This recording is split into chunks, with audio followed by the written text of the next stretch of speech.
Salut à tous les amis, on se retrouve aujourd'hui pour une nouvelle recette en vidéo sur le sucre tiré. Grâce à ce sucre, on réalisera dans d'autres vidéos des pièces artistiques, dont le ruban, des berlingots et des roses aromatisées. Donc le mieux pour travailler le sucre, c'est de s'acheter une lampe à sucre, forcément. Bon, faut investir un petit peu. Cette lampe vient du site Art de la Gourmandise. Je vous ai mis le lien en barre d'infos juste en dessous de la vidéo. La barre d'infos, c'est juste, vous avez juste à cliquer sur la petite flèche en dessous. Donc Art de la Gourmandise, c'est un site qui vend des petits matériels de pâtisserie, de cuisine et tout ça. Je vous en parlerai un peu plus loin dans la vidéo. Donc voilà, là on va cliquer sucre tiré. Donc pour ça on a besoin de crème de tarte, d'un ciseau, de colorant pour colorer votre sucre, d'eau, de sirop de glucose, d'un thermomètre de cuisson, de sucre en morceaux et des gants à sucre. Donc la recette du sucre tiré, je vous ai pas dit, elle se trouve aussi dans la barre d'infos. Il y a tous les ingrédients, tout est impeccable, tout est décrit à l'intérieur. Donc on va y verser l'eau sur le sucre en morceaux dans une casserole. Donc pourquoi du sucre en morceaux? Bah ça, il contient beaucoup moins d'impuretés que le sucre en poudre, le sucre cristal et tout ce que vous avez en autre sucre. Donc vous aurez un sucre plus beau, plus brillant et plus lisse.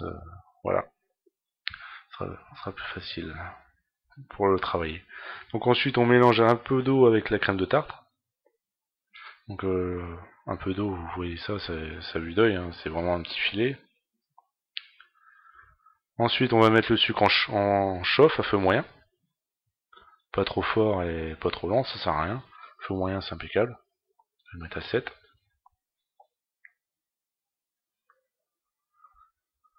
Donc ensuite, une fois que votre sucre est en train de bouillir, on va y ajouter tout d'abord une cuillère à soupe de glucose.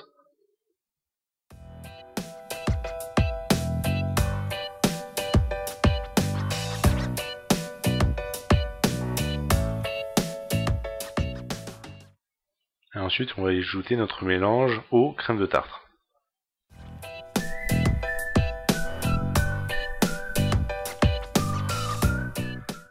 Donc ensuite, on va y ajouter seulement et seulement si, je précise bien, si votre colorant ou votre arôme contient de l'alcool, c'est là qu'on va l'ajouter, c'est à ce moment-là.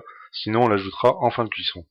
Donc là, mon colorant et mon arôme ne contient pas d'alcool, donc on va l'ajouter en fin de cuisson. Donc on va cuire notre sucre entre 152 et 155 degrés. Non, c'est 158, mais j'aime pas trop, on est vraiment à la limite de la coloration du sucre. J'aime bien le faire entre 152 et 155.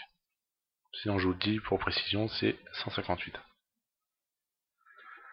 Donc après, si on veut faire de couleurs, vu qu'on va réaliser un ruban par la suite dans la vidéo, je me suis servi du même sucre. Donc j'en verse une partie, comme ça on va le satiner, on va le laisser blanc. Et nous allons colorer notre sucre, celui-ci, celui qui nous reste en rouge, et je vais l'aromatiser pour imiter à perfection la rose, on va y aller jusqu'au bout, avec un arôme à la rose. Ensuite je le mélange, on n'est pas forcément, on n'est pas obligé de mélanger notre colorant pour que notre sucre soit super bien mélangé avec le colorant.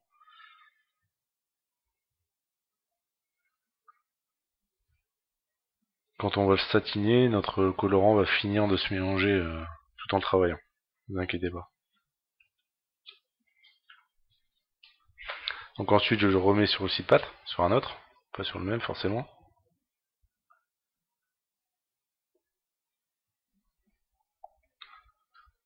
Donc ensuite, une fois que c'est versé, on va laisser refroidir légèrement le sucre de façon à ce que le contour de notre sucre soit assez malléable pour le déplacer vers l'intérieur, pour ensuite former une boule. Donc aussi on y va tout doucement, on tâte. Là c'est bon, je le rabats vers l'intérieur. J'ai mes gants à sucre, donc ça va, je ne crains rien. Bon, faut pas non plus toucher vraiment le milieu du sucre à ce moment-là, parce qu'il est encore beaucoup plus chaud que l'extérieur. C'est pour ça d'ailleurs qu'on y va tout doucement, comme ici.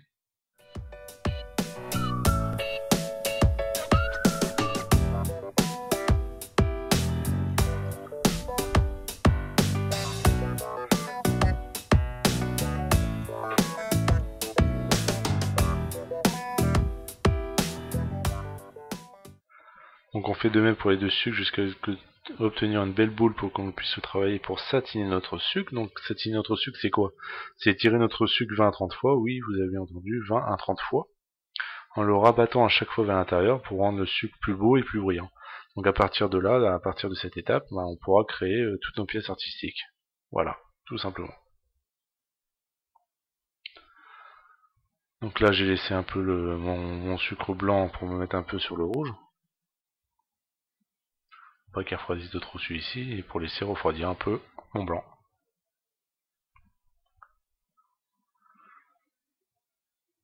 Donc je m'en remets sur mon blanc pour laisser un peu refroidir là mon rouge, pour obtenir une belle boule.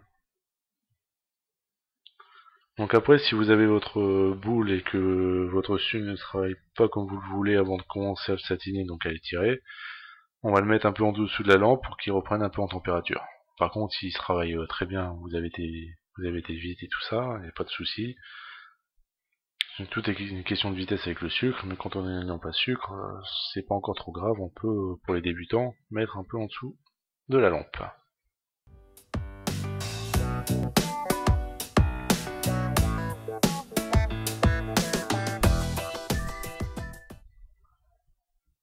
Vous voyez, j'ai cuit à 152 degrés et pourtant on voit qu'il commence déjà légèrement à colorer.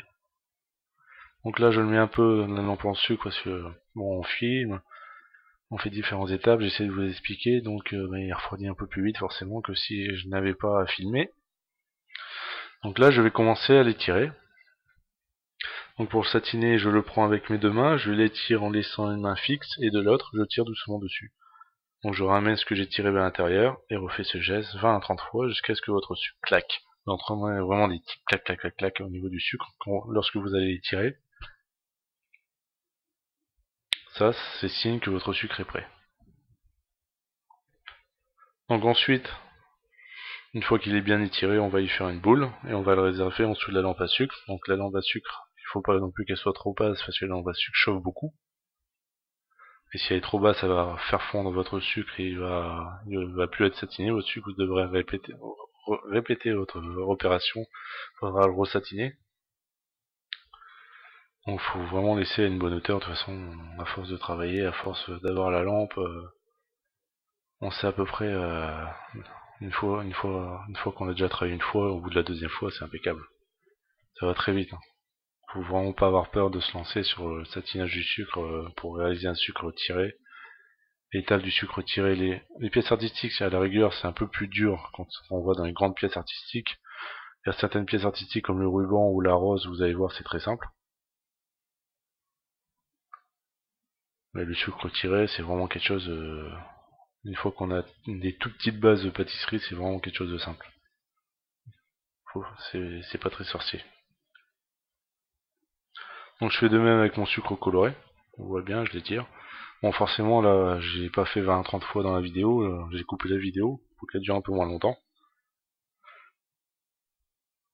Donc de toute façon, à partir de là, on va pouvoir commencer à réaliser ensemble dans de prochaines vidéos un ruban avec un mélange de deux couleurs, comme les deux couleurs qui sont ici. Et on va réaliser aussi une très belle rose aromatisée à la rose. Donc commencez par maîtriser cette technique, c'est la base du travail du sucre pour ceux qui sont intéressés, vous verrez c'est très facile. Pour ceux qui veulent essayer de faire un sucre tiré avant d'acheter cette lampe à sucre, mettez votre sucre dans un four ouvert à 100 degrés pour vous dépanner, et si vous aimez en faire, n'hésitez pas à acheter cette lampe sur le site Art de la Gourmandise. C'est le moins cher que j'ai trouvé, et c'est celle qui est utilisée dans des centres de formation de pâtisserie niveau franchement BTM. Donc en plus c'est le moment de vous acheter cette lampe, j'ai vu sur le site qu'il y avait moins 15% en ce moment sur le site avec le code promo PAC 2016 en majuscule, jusqu'au 28 mars, donc profitez-en tout de suite, franchement ça vaut le coup. Pour ceux qui kiffent vraiment la pâtisserie, franchement c'est une bonne affaire. Je vais vous parler aussi du site Art de la Gourmandise. Donc sur ce site, on peut y trouver différents petits ustensiles à pâtisserie, différents matériaux de cuisine et pâtisserie pour particuliers et professionnels à des prix vraiment très attractifs. Ce site, franchement, c'est un vrai régal. L'envoi est rapide, efficace, et l'équipe qui est derrière est très très très professionnelle. Alors, franchement, n'hésitez pas à vous y rendre. On y trouve des vrais trésors, franchement. On trouve vraiment des trucs, des colorants pas très chers. Donc voilà, la recette est finie pour aujourd'hui. N'hésitez pas à liker, à partager la vidéo si elle vous a plu, à vous abonner à ma chaîne si ce n'est pas encore fait pour continuer à suivre mes cours gratuits de pâtisserie et à me rejoindre sur les réseaux sociaux. Les liens sont en barre d'infos. Voilà, la vidéo est finie pour aujourd'hui. À bientôt pour une nouvelle vidéo. Bisous.